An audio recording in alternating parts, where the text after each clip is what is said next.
This presentation is on the Assignment 8 solution that I came up with.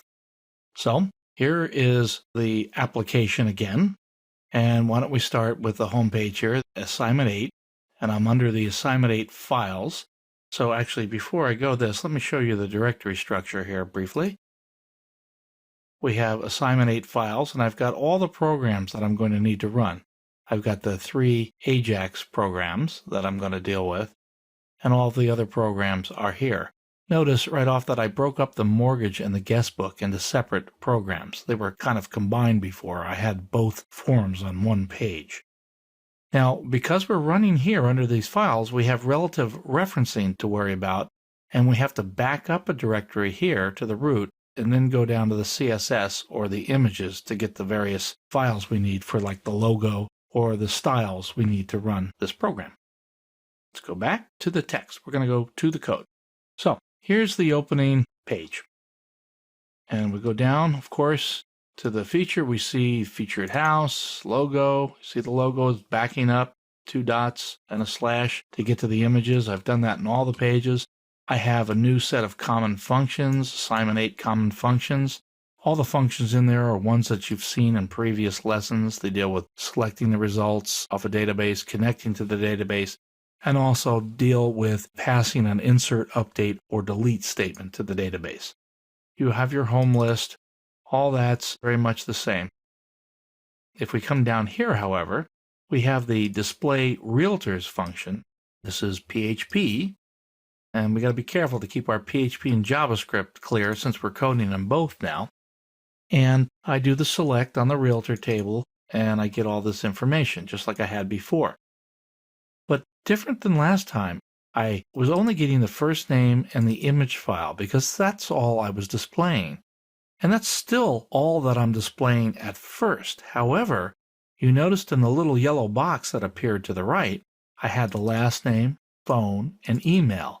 So I'm pulling those columns back off of this table now too. So let's go down. We call the select results.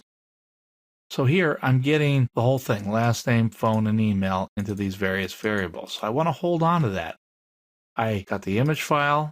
Now, I'm creating a special variable here called realtor data. This is a concatenated. Now, you got to remember, this is PHP concatenation with a dot, not a plus. So I'm concatenating first name, last name, phone, and email. This is the information I want to use on that flyout little yellow box later. So while I may print the image like I did in the past, realtor's image file, remember I've got to back up again. I'm going out of this directory to the root and then back down again. I have to put the on mouse over, show realtors, and on mouse out hides the realtor info. Now here's the trick, and this is a little hard to do, and it sometimes takes a while to get it right. I'm going to pass this to the function. You've seen that before. That's not so bad. But what's hard is I want to pass data to a function that's being defined already in a string. And this is where we get into a lot of troubles with single ticks and double quotes, trying to keep this straight. I need to wrap realtor data in either single ticks or double quotes as if I typed that JavaScript in manually, because that's what this is. Everything that comes after an event name, like on-click, on-mouse over, whatever, all this is really just JavaScript. Now, it's one line of JavaScript. It's making a function call. But here, I have to tell the print statement that this quote here is really a quote that's part of the string.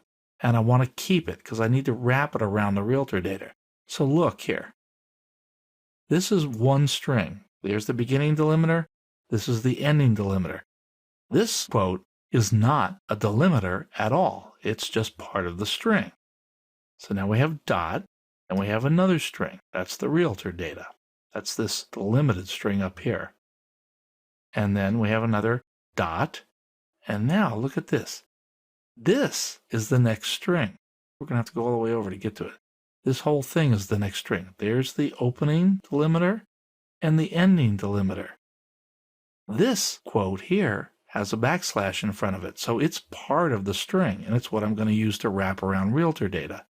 These other ticks have to do with the other part of the on mouse over having to have beginning and ending delimiters, and the on mouse out. It's easier to see here in the on mouse out, beginning tick, ending tick.